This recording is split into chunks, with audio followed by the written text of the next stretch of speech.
Sebenarnya aku ini sedang mengalami sedih yang luar biasa, sedih yang luar biasa. Yang seharusnya keluargaku berada di pihakku, mendukung aku di jalan kebaikan.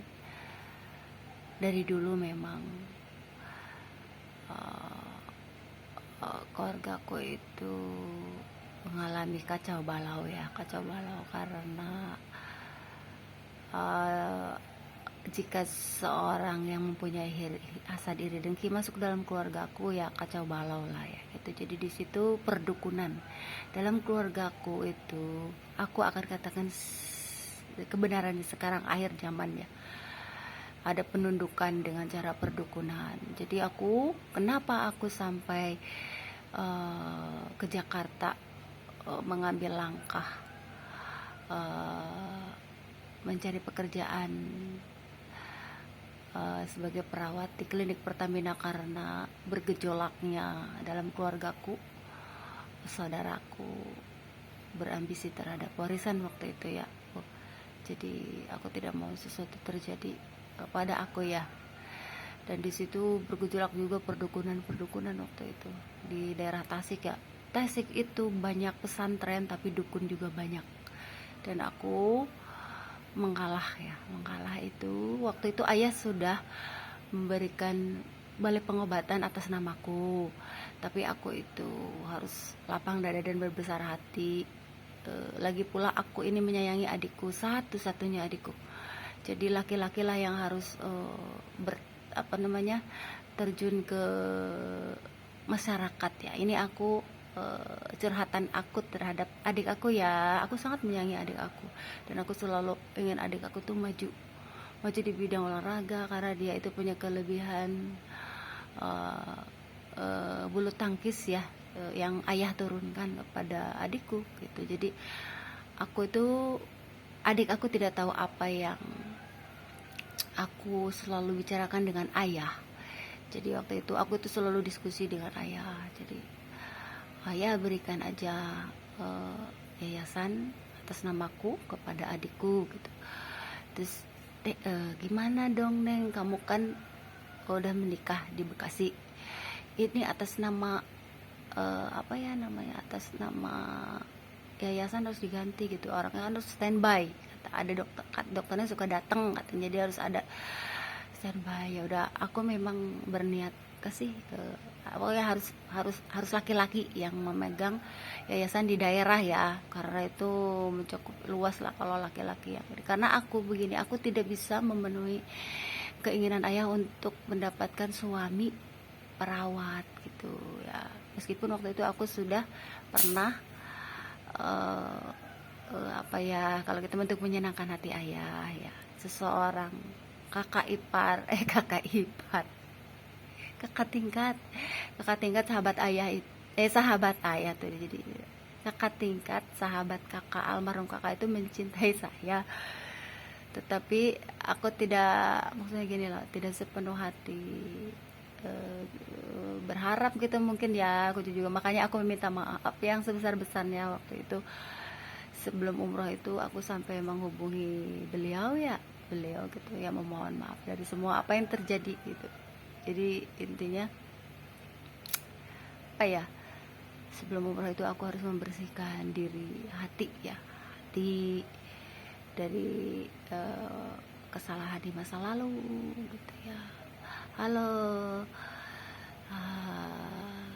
Adiki, Diki Muhammad Asidik ya, itu sahabat almarhum kakakku. Jadi dulu itu asalnya hubungan satu angkatan itu baik dan sangat menyayangi aku, tapi karena aku salah langkah waktu itu, karena aku ingin membahagiakan ayah ya. Ayah itu drop semenjak meninggal kakak aku, itu drop sampai kurus gitu ya, sampai aku bagaimana nih, berarti aku harus menerima apa namanya, menerima cinta sahabat kakak aku. Aku ingin cerita ya, jadi aku pernah gagal tunangan sebenarnya, yang sebenarnya tidak boleh terjadi itu. Tidak boleh terjadi tunangan itu, tetapi aku ingin ingin menyenangkan hati ayah ya.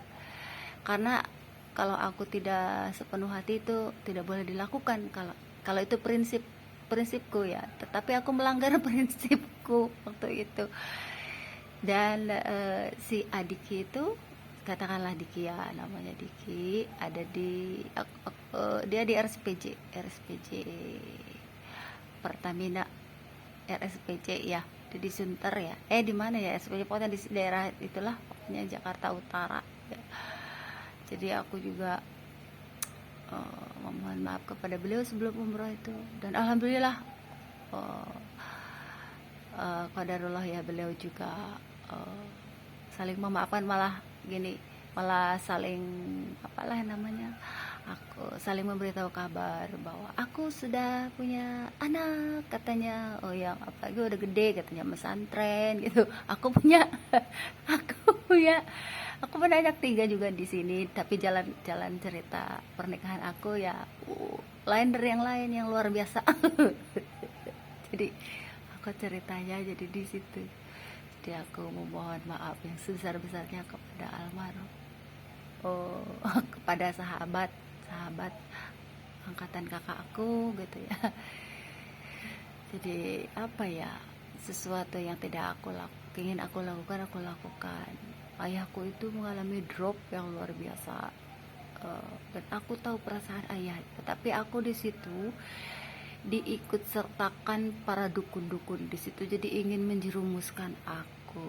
Jadi di sini almarhum nenek aku mendidik aku sebagai ahli kitab Quran ya. Di sini sebagian dari ibu aku itu selalu didatengin para dukun tetangga ya, aku suka marah gitu.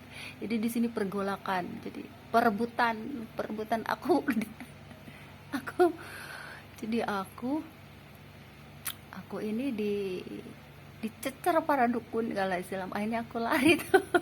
Aku lari ke Jakarta ya, maksudnya lari ke Jakarta karena greget sama apa ya, ibu aku ya, waktu itu ibu aku tuh juga suka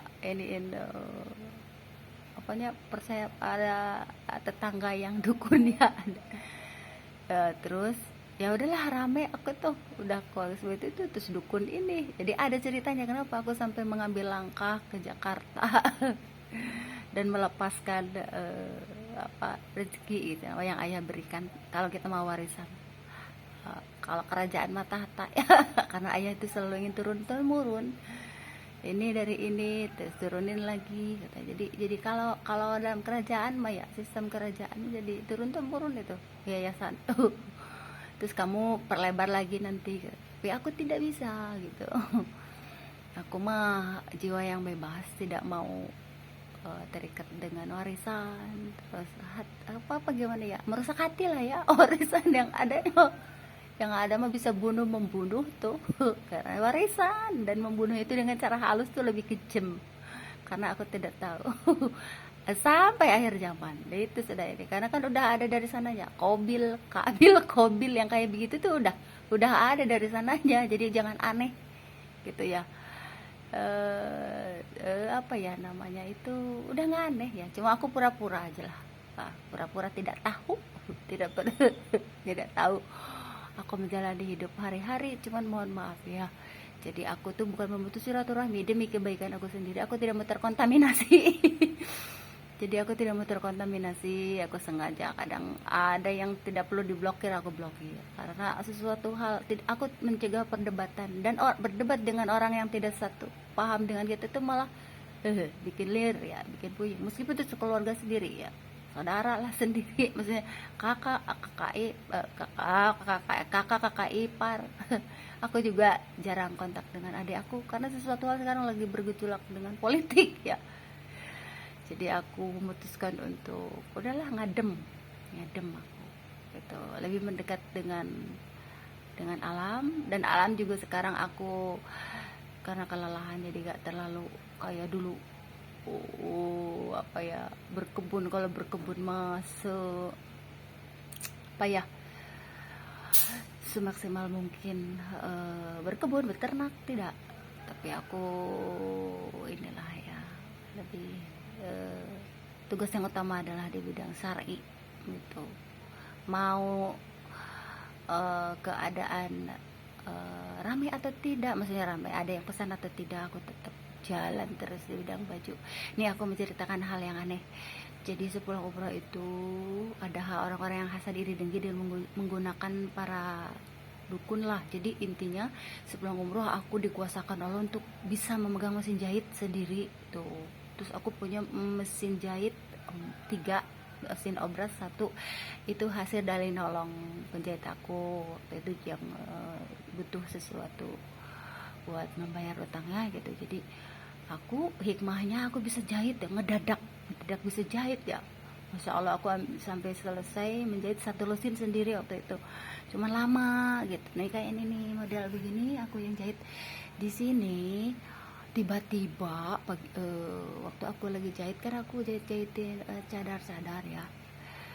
Itu ketika aku lagi jahit, cadar aku tuh ada serbuk pasir di itu, di apa, di cadar aku ya. Loh, kenapa ada ini ya? Jadi aku mengalami hal-hal yang aneh gitu. Tapi di sini Allah memberikan obat penangkal ya.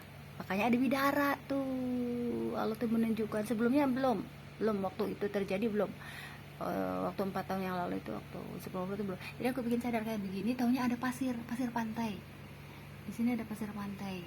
Nah, dan tangan aku langsung bengkak luar biasa. Apa tuh apa ya, yang otot bicep aku bengkak luar biasa.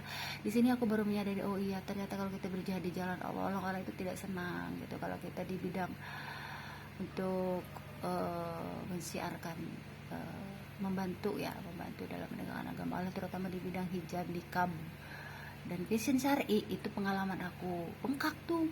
Aku pikir ini bawa motor besar aku bisa bengkak, malah tidak seperti itu ya, bengkak dan aku tidak jahit lagi. Jadi otomatis berhenti tuh aku memegang mesin jahit. Ini tidak ada yang tahu kecuali aku sendiri ya, dan saatnya semua tahu apa yang terjadi ya. Jadi aku berhenti tuh. Oh, ini permainan para tukang sihir ya, tukang yang hasad iri dengki dengan menggunakan sihir. Aku berhenti tuh. Di sini Allah menunjukkan lagi, kamu tidak boleh berhenti gitu. Membuat passion syar'i, terus cadar makan itu tambahnya. Kalau ada yang mau pakai silakan, tidak juga nggak apa-apa. Yang terpenting itu hijab, baju-baju syar'i gitulah pokoknya, dengan variatif model tentunya ya. Habis itu Allah menunjukkan para penjahit. Akhirnya Allah bukakan 4 penjahit sekaligus. Kamu kalau itu dituntun, aku jadi seolah-olah gini loh, kalau aku naik motor kemana aku harus mencari penjahit kan, dituntun nih ke sini, ini ke sini, ini belok ke sini, ini belok, jadi dituntun gitu. Jadi aku mendapatkan 4 penjahit waktu itu, mitra jahit ya. Di situ fokus tuh aku tuh. Meskipun ada wabah corona, tetapi aku bisa, alhamdulillah, rezeki aku itu ya tidak lancar banget. Waktu wabah corona itu kan kita dibatasin lockdown gitu ya. Kita juga tahu aturan. Jadi sebisa mungkin aku tidak melakukan aktivitas yang melanggar aturan lockdown ya. Maksudnya gini, aturan karena ada wabah yang itu juga. Tapi di sini ibu-ibu kan pada di rumah, jadi mereka malah istilahnya deket ya. Kalau aku mau pesen daster gitu, ada yang pesen daster juga, aku kerja sama juga sama teman gitu ya. Tapi di sini kehati-hatian, harus benar-benar kehati-hatian karena situasi lagi begini ya. Jadi intinya Allah itu membukakan terus gitu. Allah tahu apa yang aku inginkan. Waktu itu aku ingin banyak stok gitu ya. Jadi 4 penjahit sekaligus gitu ya. Di sisa senggang aku, karena aku kan ya seorang ibu rumah tangga, jadi part time lah. Sisa senggang waktu aku punya penjahit 4, alhamdulillah gitu. Cuman ada salah satu penjahit yang